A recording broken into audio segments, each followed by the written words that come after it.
लाठीचार्ज हो गया, मैं कर रहा हूँ शॉट। ओके, मोदी मुर्दाबाद। नमस्कार, आप हैं मिलन एक्सप्रेस के साथ। जैसे कि अध्यादेशों के खिलाफ जो किसान रैली है उसको नाकामयाब करने के लिए प्रशासन की तरफ से कड़ी इंतज़ाम किए गए हैं।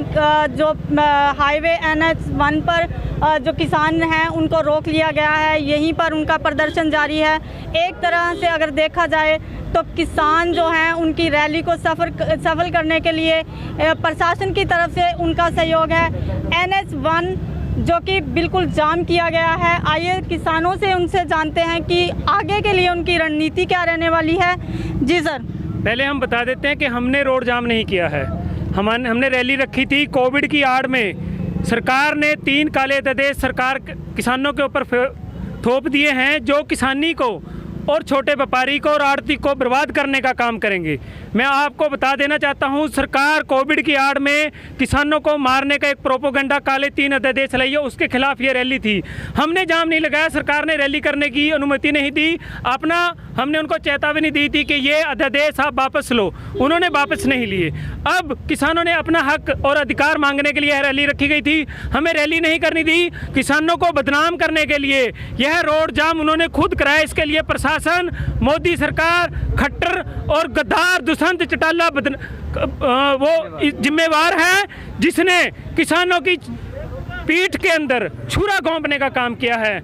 अब किसान आगे अगर यह उन्हें अध्यादेश सरकार वापस नहीं देती तो हर गांव के अंदर एक पोस्टर लगाया जाएगा कि किसी भी राजनीतिक दल के कोई भी विधायक, मौजूदा सरकार का MLA चाहे सांसद हो, वो गांव के अंदर नींव पत्थर या किसी भी प्रोग्राम का हकदार नहीं होगा जब तक सरकार ये 3 काले अध्यादेश वापस नहीं लेती। जय किसान। देख सकते हैं कि किसानों में किस तरह से रोष है। आगे के लिए क्या रणनीति रहने वाली है, इनसे आइए जानते हैं। और किसान भी हमारे साथ हैं। जी सर, जी क्या कहेंगे? आप यहाँ पर प्रदर्शन के लिए आए हैं, गिरफ्तारियाँ भी दी गई होंगी, आगे के लिए क्या रणनीति रहने वाली है? हम जैसे कि हमारे नेता हमारे साथ हैं, किसान के, हम उनके जो वो कहेंगे उनके अध्यादेश को मानेंगे, उनके आदेशों को पालन करेंगे और किसान एकता जिंदाबाद। हमारे साथ और किसान भी हैं। उनका कहना है कि जो इनके लीडर हैं उनका पूरा सहयोग करेंगे। हर किसान हर मोर्चे पर अपने जो लीडर हैं उनके साथ खड़ा है। आइए हमारे साथ और किसान हैं, इनसे जानकारी लेते हैं। जी सर, जी क्या कहेंगे? आप प्रदर्शन करने के लिए यहाँ पर आए हैं? हम प्रदर्शन करने के लिए यहाँ पर नहीं आए हैं, हम अपना की मांगे मंगवाने के लिए यहाँ पर आए हैं। किस तरह से आप सरकार से परेशान हैं? क्या सरकार ने किसान को खत्म तो कर दिया सरकार ने, और क्या करेगी सरकार? खट्टर सरकार ने सब कुछ खत्म कर दिया। तो कब तक आपका जो ये रोष प्रदर्शन है, आपकी रैली है, कब तक जारी रहेगा? ये तो जारी रहेगा जब तक हमारी मांगे नहीं पूरी होंगी। हमारी मांगे पूरी करो, प्रदर्शन जारी रहेगा जी। जब तक हमारी मांगे जो अध्यादेश लाते जो वापस नहीं लेते, हमारा प्रदर्शन किसानों का जारी रहेगा।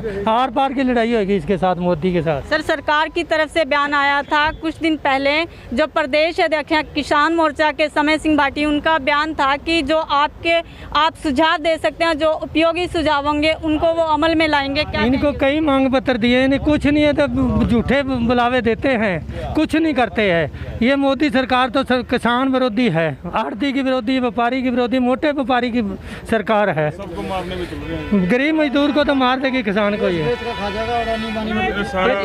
अडानी अंबानी दे देंगे देश, उसी देंगे देश, सारा उसी का चल रहा कर। ये तो सारा देश बेचने की तैयारी में है, हर महकमा प्राइवेट करने की तैयारी में है। चाहे आप रेलवे का लगा लो, किसी को लगा लो। अब इसमें आड़ती भी खत्म है, मजदूर भी खत्म है, किसान तो है ही खत्म है। अब हम अपनी आगे की पीढ़ी के लिए क्या करेंगे बताओ? अगर आप MSP पे यही कहना चाहते हैं, जो 3 अध्यादेश लेके आई है सरकार, चलो वो भी ठीक है, पर उसमें एक कानून तो बनाएं कि इस रेट, जो सरकारी रेट है गेहूं का, जीरी का, उस रेट से अगर कोई कम में खरीदता है तो उसके विरुद्ध कानूनी कार्रवाई करी जाएगी।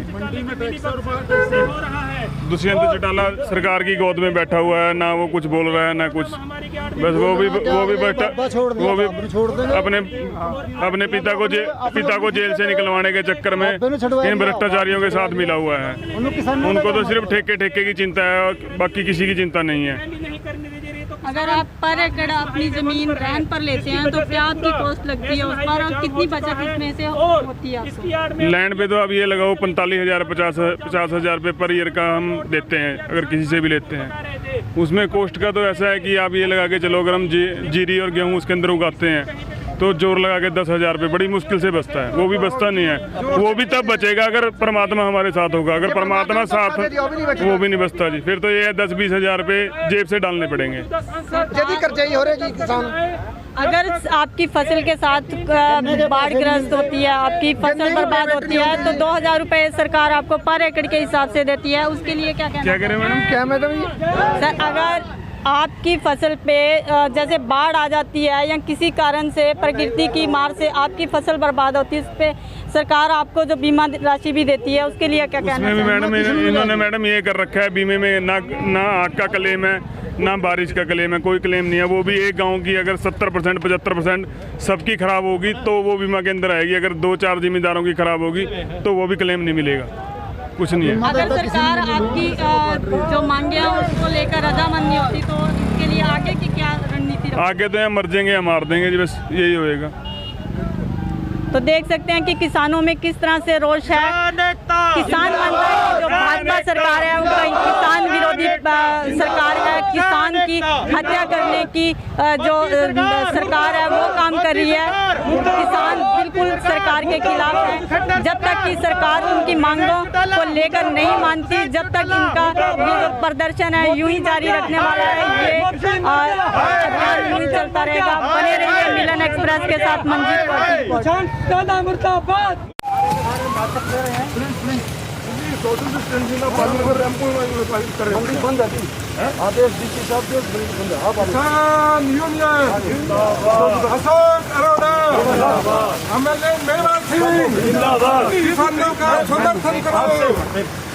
आपसे यहाँ पर पिछले दिनों इतनी ही सभाएं हुई, इतने ही अभिनंदन हुए हैं।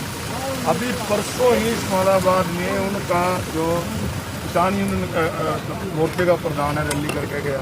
आपसे बात करूंगा सर, बात तो सुन लो। सर्किट आओ साथ, अरे सर्किट चल पड़े सर। आप सीनियर आदमी हैं, चलेंगे सर्किट उसके आदमी नहीं, हम जमीन के आदमी है। मैं ये करता हूँ, हमारा कहने का मतलब ये है कि जब वो हो सकता है आप सोशल डिस्टेंसिंग से आप हमें बैठने की इजाजत दो। आपके पास कोई परमिशन नहीं है। कोविड-19 की सारी एमएचसी गाइडलाइंस हैं, उनकी उल्लंघना कर रहे हो। ये सारी की परमिशन ले रहे हैं। हमारे बात तो सुनो, यहाँ नहीं चलिए परसों पुराने में रैली हुई, कल पुराने में रैली हुई, परसों पेड़ में रैली हुई, शाहबाद में रैली हुई, क्यों नहीं रोकते आपने? आप कोई गलत चीज कर रहा है तो आप रिपीट करो। सरकार क्या भी हम ये कह रहे हैं डेमोक्रेसी का आनंद है। तो सारे रूल तोड़े डेमोक्रेसी, सारे डेमोक्रेसी में आप डेमोक्रेसी में देखो, आप अखबार डेमोक्रेसी में कल भी खबर में यहाँ के ये कोई चलिए हम यही बात करें। बात है तुम लोगों के मौलिक अधिकारों को हनन करने पे लगा हुआ, ये प्रशासन का काम है। हम हमारा सुनो मेरी बात, हमारा राजनीति इसमें कोई नहीं। किसान यूनियन वाले रैली करने आए हैं, आप उनको इजाजत दो, हम घर चले जाते हैं। हमारा इसमें कोई नहीं, हम किसान थोड़े खड़े हैं, उनको जाने दो, हम घर चलते हैं। आप किसानों को जाने दो ना, हमारी रैली नहीं है, किसान यूनियन की रैली है। देंगे पब्लिक के नुमाइंदा मेवा सिंह जी खड़े हैं, इनका फर्ज नहीं बनता कि हम लोगों के सारी जवान प्रयास कर रहे हैं। चलिए बैठो।